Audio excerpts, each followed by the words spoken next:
So let's talk about the fancy Primaris with the swords and shields, and how the Bladeguard Veterans are doing in 10th edition Warhammer 40k.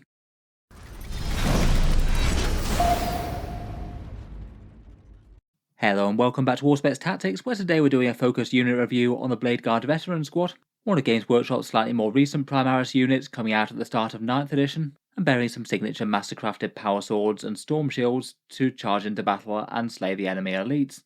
In the video we'll talk briefly about the models, then talk through their datasheet and all the many buffs and synergies that you can put with them, and how I'd rate them overall in game at the moment. Model-wise, the Bladeguard Veterans come in a box set of 3, a multi-part plastic kit with really quite a lot of options for posability of your guys with the swords and the shields. Perhaps a bit of a weird kit really, in that they have an awful lot of options and different ways that you can pose them, but besides the choice of one pistol on the sergeant, there's no real changes to how you play them in game. They almost feel like they're a little bit overdone really, with the sheer amount of ways that you can assemble these guys, holding pistols or with their shields on the back or anything. When I feel like at least the majority of people are just quite happy with swords drawn and shields drawn, marching towards the enemy with helmets on. I guess it's nice enough to have the flexibility. The unit represents some Primaris Space Marine veterans with some swords and shields, and they were quite well received by the community, I think. 9th edition definitely felt like it was the next step to the Primaris range, having some Space Marines with some more classical, over-the-top knights in space type things, as opposed to the super sleek modern armour that quite a lot of them have. Pricing wise, I would say that the Bladeguard Veteran kit is perhaps one of the worst value ones from Games Workshop. It's £35, €45 or $60 from Games Workshop directly, fairly bad in terms of points per dollar for Warhammer 40k. I feel like a fair few of their 3 model kits tend to fall into the category where you don't really feel like you're getting a lot of miniatures for your money. There are a few other ways that you might be able to get your hands on some though. You might be able to get your hands on a few going cheap on eBay. They were present both in the Indomitus box and some other value kits after that, I believe from the Imperium magazine. There is a Monopose combined offering set called the Honoured of the Chapter from Games Workshop. That gets you Bladeguard plus Eradicators, plus the Judas here and Bladeguard Ancient. It would represent somewhat of a discount compared with buying all of these separately if you could buy the character models individually from GW, but it's still quite a lot per model. Otherwise, you could certainly think about converting some of these. If you've got some spare power swords and storm shields, or can pick them up from somewhere, then you could make some out of some assault intercessors. That's probably one of the most economical ways to get your hands on them. And if you want some robes and loincloths and some more knightly vibes, you could convert them from the Black Templar Crusader squad as well. If you've got the spare bits already, then that could be a way to get 6 models for £37 as opposed to 3 for £35. As it goes, I think there's at least a fair amount of options and not just the main kits. If you were picking up the regular one though, Element Games does sell them in the UK as well. I'll leave the link down to them in the video description. They're around 15% off. And Gap Games in Australia also has them for around about 20% off, compared with buying with Games Workshop. Anyone using those links does help out to support the channel really quite a lot, and it doesn't cost you any more for using them. Getting into the datasheet though, and Bladeguard Veterans are 100 points for 3 of them, or 200 for 6, effectively 33 points per model, and for that you get a Primaris stat line, but with 3 wounds and a 4+ invulnerable save, so they're quite a lot harder to take out than your standard intercessor. I would say that point for point they aren't really super more durable than intercessors for the individual points value though. Compared with 9th edition, you don't get the sort of 2+ save that you had at base from the Storm Shield, they're just base save 3+ now. Means they won't get cover against AP0 weapons or anything as well. They'll be a bit more durable against damage 2 weapons due to not neatly killing them very well, though a bit more susceptible to certain anti-tank fire, though the invulnerable save helps against things like Melter or Plasma with higher AP. In general, I'd say their defense is okay, but maybe not quite as standout as it used to be. They generally feel like they're at least somewhat durable against most things that might attack them, but maybe not standout durable against anything. Finally, for their objective control, they only have OC1, maybe a little bit of a weakness as they're going to be a squad that might want to be scrapping over the midfield objectives. You can potentially buy them a Bladeguard Ancient if you want help with that though. For their damage, they get to attack with some pistols. The standard guys get the heavy bolt pistols with 18 inches, strength 4, AP 1 and damage 1. Could be okay to chip off a few wounds off some enemy infantry. It's definitely not the main point of that though, and you probably don't want to fire if it's going to make your charge range significantly longer by killing one model. The only real war gear option that the squad gets is a plasma pistol or Neo-Volkite pistol on the Bladeguard Sergeant. Previously I would have gone Neo-Volkite pistol all the way, but I'd say they're a little bit more balanced now in 10th edition. The Volkite's only 12-inch range and 1 shot now, at strength 5, AP 0, damage 2 and devastating wounds. Feels like a fairly even trade-off versus the non-overcharged plasma pistol at strength 7, AP 2 and damage 1.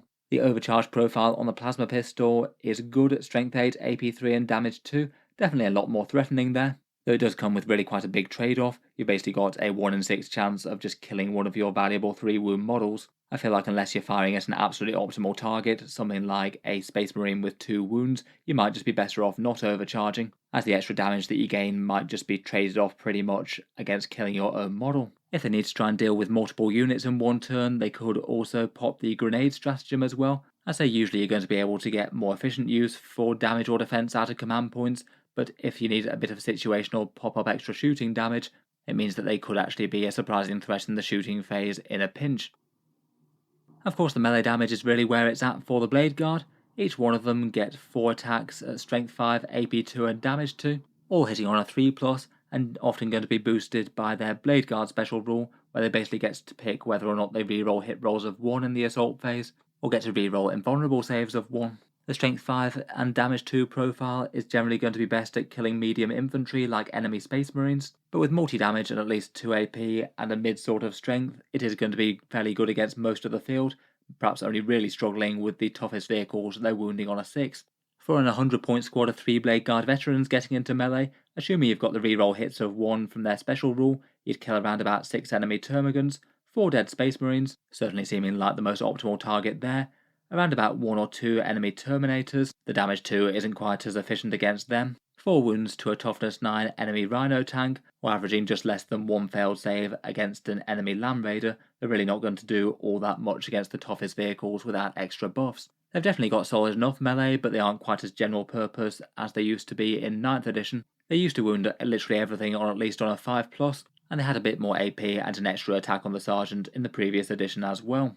For their special rule, I would generally default to the reroll hit rolls of 1 as the standard one. Usually that's going to increase the damage output by plus 17%, not enormous but not unhelpful. Probably the time to use the reroll invulnerable saves of 1 is if you get charged by an enemy melee unit with high AP and they're going to be swinging before you. That's the time where I think you'd usually want to use that. Or maybe if you're already rerolling hits for some reason, say you've got Oath of Moment in effect and the reroll ones to hit aren't going to make any difference. Overall in combat I feel like they're threatening enough, but certainly a unit that could use some extra character or stratagem buffs to make them good against the tougher targets in the game. As slightly slow moving infantry, they're probably not going to have the most choice of what they charge, it's just going to be whatever the opponent has on their front line.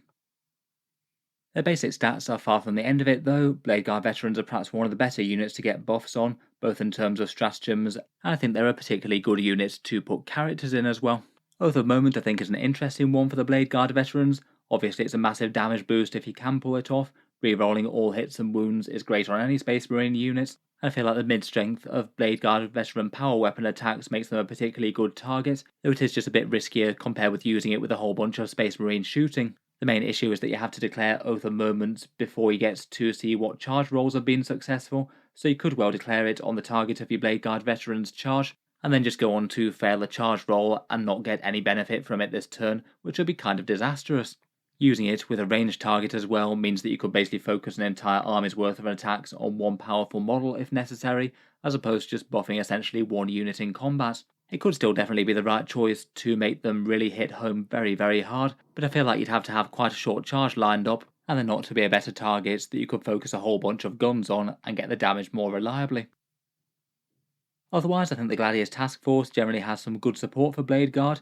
The combat doctrines are mostly helpful, but particularly the assault doctrine. It gives them so much better a charge threat range if you get to advance and charge with the units, rather than averaging, say, a 13-inch charge threat range to put them up to 17 or 18, which is massively bigger. And it's quite nice that you can always threaten that for a 1 command point to flex into the assault doctrine if it makes sense. Otherwise, perhaps the better ones from the Gladius are Honour the Chapter for the Lance melee with extra AP in the Assault Doctrine. That's a very serious melee buff, and is basically exactly what the Bladeguard Veterans need, a +1 to wounds and extra AP to make them threaten heavy armour. Armour of Contempt could help them out against AP-1, or I suppose AP-2 if they're in cover, I guess. And I guess Squad Tactics and Fight on Death could be situationally useful, though I think I'd rate Honour the Chapter and Pop Up at Advance and Charge as perhaps the most useful. Otherwise, plenty of core stuff they could use. Rerolling a failed charge roll would be big. Grenades, heroic intervention situationally. Command point rerolling a key invulnerable save if that's going to make a huge difference. or potentially counter-offensive to interrupt if that does allow them to strike before the enemy. Mostly kind of situational, but I feel like they are at least a unit that's big and scary enough to justify some command point spend compared with others. Besides stratagems and things though, I feel like Bladeguard are perhaps one of the best Primaris units to put characters with. Space Marines have an absolute ton of Primaris on foot characters, but perhaps slightly limited options as to which squads they're actually good with, as you really want a big damage dealer units to get the most value out of the buffs. For range options, you've got some at least fairly heavy hitters like Sternguard or Hellblasters, but for close combat units, more of them are either Gravis or Terminator, so really if you've got a melee character, then it's probably going to be best either with the Bladeguard Veterans or with the Assault Intercessors for the Primaris on foot things. As a result, I'd say that basically any of these 6 Primaris support characters are pretty good and usable with a Bladeguard Veteran squad. I probably would take one of these if you were taking a big squad of 6 of them. I think they all bring pretty solid value for how many points you pay for them, though they do have the downside of meaning that you can't fit the entire unit in an impulsor anymore, which is kind of bad design on Games Workshop's part, I think. Going through the list, first up we've got their unique choice, the Bladeguard Ancient. He's 50 points to give the squad +1 objective control, which is kind of useful. It does mean that the squad also has objective control if they fail Battle Shock as well, which occasionally could be relevant. He also gives the unit a +1 attack boost once per game as well, so he can help out a little bit in melee, but he doesn't actually have his own combat weapon or anything, unlike any of the rest of this list. At 50 points I'd say is not terrible, though maybe not the most exciting, and you can field him in the unit alongside a few of the other choices like the captains or lieutenants. The Primaris Lieutenant's 75 points and he gives you lethal hits and fall back and shoot and charge. Overall pretty good value there, and he can chip in with his own combat too. Lethal hits I think is very nice to round out the Bladeguard's melee profile, as it really helps them punch up against tough stuff, which is the main thing that they struggle with. The Primaris Chaplain I think it also does very well for a similar role, 65 points for the +1 to wound in melee for them, plus his own damage and defense, and a once per game cancel Battle Shock. I think again he's very tempting, and I'd probably rate him fairly evenly with the Lieutenant. The +1 to wound again is great against big stuff, and a bit more powerful than the Lieutenant's buff on things that you're wounding on a 3+ anyway. Does mean that you can't stack it with say the Lance stratagem as well, as he sort of already gives you the +1 to wound anyway. The Primaris Captain has some good melee threats with lots of attacks hitting on 2s. He does have to take the sword and shield loadout from the Indomitor's box, but otherwise he does the normal thing of supporting the squad with 3 stratagems which are handy enough, plus a single once per game melee boost too, making his own attacks particularly vicious for one fight phase. A pretty reasonable choice if you're not using a captain elsewhere, I think. The Primaris Champion's 55 points for a few more AP-2 damage 2 attacks. He helps out a bit against enemy characters, and he gives the unit +1 to advance and charge, which is handy enough, particularly if you're in the Assault Doctrine. And finally the Judiciar I think is another very good option. 75 points for a whole bunch of Strength 7 devastating wounds with precision melee, and then fighting first as well for the unit, so it means that if the enemy charges you, you're still hitting them before they get to strike.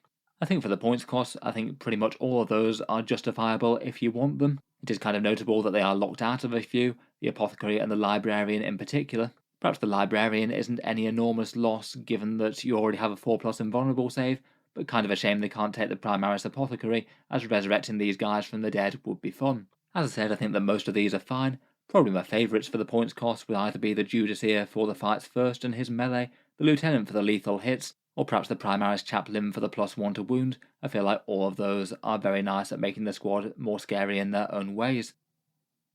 I think transports are also interesting enough for them. They're definitely a unit that you could justify one for, fairly high investments, and they have good value in each one of those transport slots. Quite a lot of scary marine might with storm shields in the places there. And they're a slow moving assault squad, so perhaps just the sort of unit that you want to zoom up the board, and then have a nice battlefield bunker for them to get out and charge out of, after the transport's hopefully weathered a turn of fire. I'd say they're usable, but probably not mandatory versus foot slogging. You could just put them on the table and move them up towards the midfield.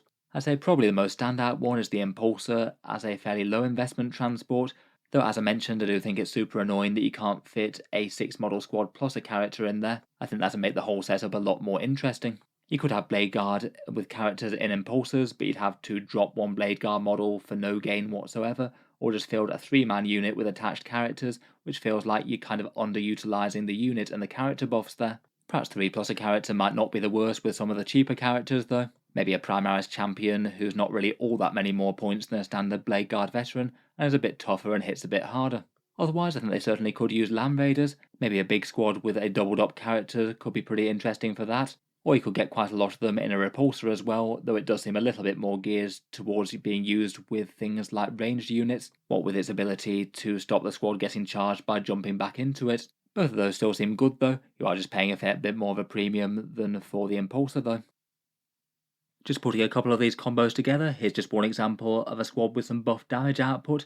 This is without Oath of Moment or anything, but otherwise fairly good circumstances, and getting a charge off with the entire squad intact. This one set up with 6 Bladeguard Veterans with a Lieutenant with a Power Fist, 275 points overall.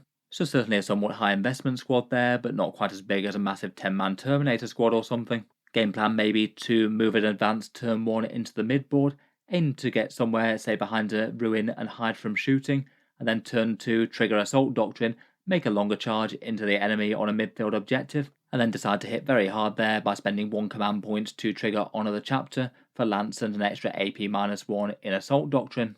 That little combo alongside the Lieutenant gets you 24 attacks at Strength 5, AP 3 and Damage 2, all with a +1 to wound from Lance, and lethal hits from the Lieutenant, both of which will help you punch up against heavy targets. Plus the Lieutenant gets an extra 4 attacks with Strength 8, AP 3 and Damage 2 as well with his Power Fist, though you could certainly just double down on more Strength 5 with the Sword and Shield loadout from Indomitus if you'd like. I feel like the raw numbers of these guys are quite a lot more intimidating.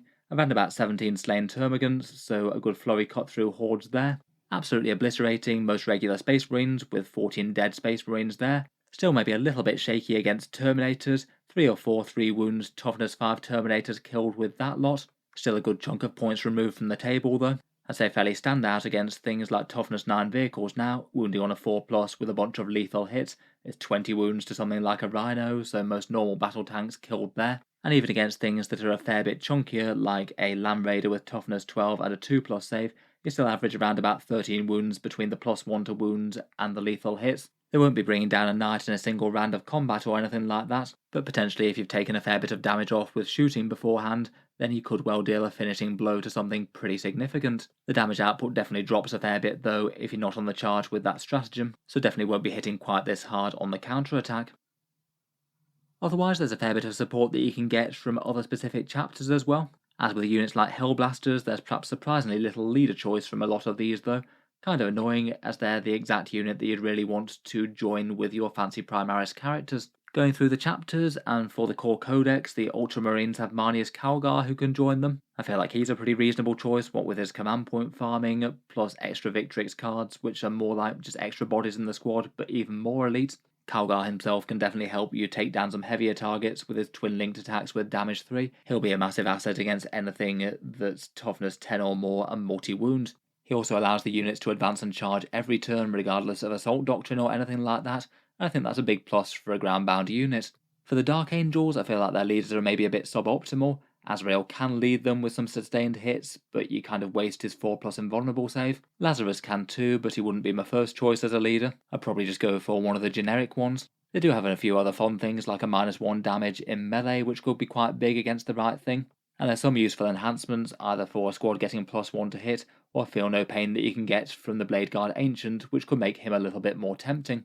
The Black Templars are perhaps a little bit sad in that their unique characters can't join them. They're hanging out with the Crusader squads or Sword Brethren. I do think that Sword Brethren give the Bladeguard Veterans a run for their money value-wise. They are very nice. Otherwise though, most of the vows are really quite meaningful for the Bladeguard Veterans, and I certainly like the 6+ Feel No Pain that a lot of people like to take. You could use a character with an enhancement to get them a 5+ Feel No Pain all along with the 10 Houses Bones, though that one could be more tempting on something like a Crusader squad or a massed up Terminator block. They do have some quite nice melee support as well, 1 command point to try and pin a unit in melee, or 1 command point for extra AP.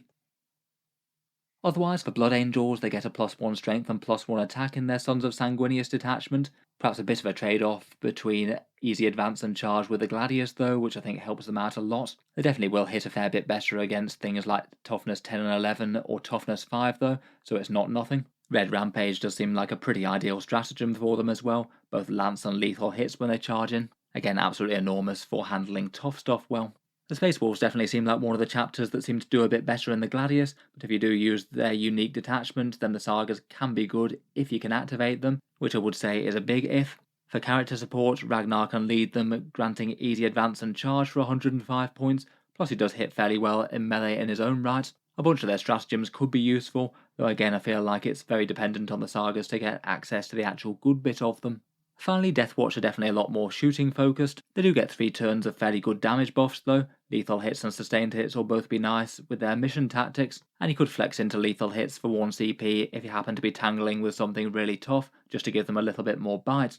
They'll definitely be competing with efficient kill teams though for frontline damage and defense. I feel like Bladeguard Veterans probably aren't going to make the cut too much versus things like Proteus kill teams with a bunch of efficient Terminators in them. Overall, I'd say they're pretty usable in the majority of chapters.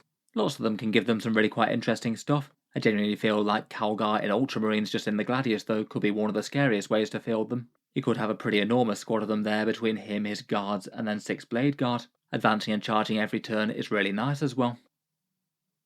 Overall, putting it all together, I'd say that for the Bladeguard Veterans, their strength is that they're good at killing medium infantry and can at least threaten most things, though are perhaps a bit dependent on character buffs and stratagems to get good at tough stuff, and they're at least reasonably durable against most things, but maybe not standout durable against any one thing, and certain things will kill them fairly easily, particularly damage 3 stuff with AP 1 or 2. The other thing that makes them really quite interesting, I think, is they're quite a good choice for supporting. Characters, Space Marine stratagems, and maybe transport vehicles are all pretty viable for them. Good to get a little bit of synergy beyond just what they do on their datasheet.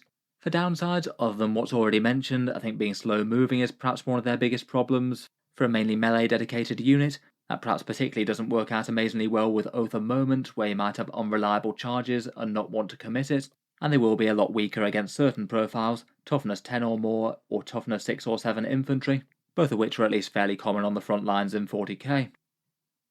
Overall, for how strong they are, it generally seems that they're a somewhat rare pick in competitive lists right now. I certainly wouldn't rate them as one of the weakest units in the Space Marine range, but maybe just feel like a little bit mid-tier, and struggling to justify themselves against other things, particularly a whole bunch of range damage dealers, which seem to generally work better with Oath of Moments. I think to be good, Bladeguard just have to have really quite a lot of raw might to overcome the downsides of being a mainly melee unit that moves quite slowly across the board and might need further investment to get them there, particularly with their base save going down from a 2+ with the Storm Shield to a 3+ now. And perhaps an interesting case of a unit that's kind of lost a fair bit of durability going from 9th to 10th, and maybe particularly so with the Space Marine damage debuff stratagem changing from transhuman physiology to Armour of Contempt. The last is just a lot less useful for these guys. With Space Marines having such a massive range as well, they've certainly got a massive amount of competitors. Terminators are there as another higher value unit to build around. You can invest a whole load more points in their unit, so arguably character buffs and things might go further. Plus they're perhaps a little bit more reliable to deliver with Deep Strike, and you can rapid ingress them to get an almost guaranteed charge in the right situation. For other dedicated melee choices, Assault Marines are quite a solid pick. You get a lot more bodies and more objective control on the table, plus they move faster, and while they might not hit quite as hard as Bladeguard, they do get their mortal wounds on the charge, which is kind of massive. I feel like Assault Intercessors are also usable enough, definitely worse damage there, but higher objective control and lower investment for a unit. For the more unique and melee-focused chapters, they're also going to be competing against the chapter-unique units.